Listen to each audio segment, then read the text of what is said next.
कोथरूडमधील लेखक संजय दुधाणे यांच्या national book ट्रस्टने प्रकाशित केलेल्या मेजर ध्यानचंद इंग्रजी चरित्र पुस्तकाने सर्वाधिक खपाचा नावा विक्रम केला आहे। 2 वर्षात पुस्तकाच्या 6 आवृत्त्या प्रकाशित झाल्या असून तब्बल 20,000 पुस्तकांची विक्री झाली आहे।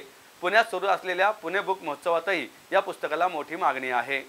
मुळात महाराष्ट्रात क्रीडाविषयक लेखन करणारे लेखक दुर्मिळ आहेत। त्यात क्रीडा पुस्तक प्रकाशित करणारे प्रकाशकही फारसे उपलब्ध नसताना संजय दुधाणे यांच्या पुस्तकाचे देशात कौतुक होत आहे।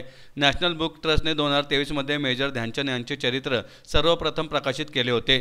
स्वातंत्र्याच्या अमृत महोत्सवानिमित्त नॅशनल बुक ट्रस्टने इंडिया 75 या शीर्षकाअंतर्गत देशासाठी उल्लेखनीय कामगिरी करणाऱ्या 75 महान व्यक्तिमत्वांची निवड केली होती। यात दुधाणे यांच्या मेजर ध्यानचंद चरित्र पुस्तकाचा समावेश करण्यात आला। 2023 मध्ये नॅशनल बुक ट्रस्ट कडून ओरिसा, मध्य प्रदेश, जम्मू काश्मीर, राजस्थान येथील राज्य शासनाने अभ्यासक्रमासाठी मेजर ध्यानचंद चरित्र पुस्तकाची खरेदी केली।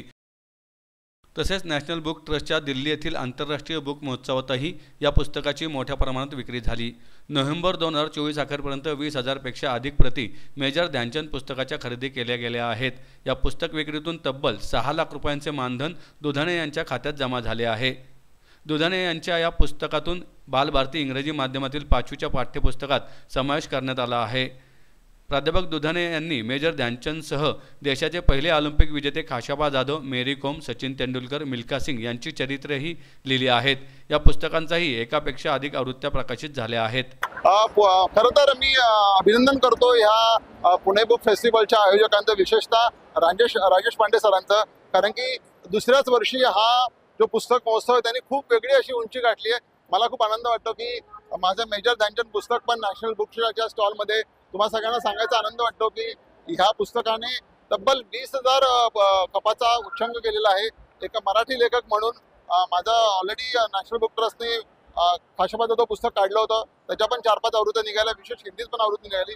पण माझ्या ह्या पुस्तकाचं विशेष कौतुक करावं लागेल की याच्या 6 आवृत्त्या निघाल्या, सगळ्यात देशभर हे पुस्तक गेलेलं आहे नॅशनल बुक ट्रस्टच्या माध्यमातून।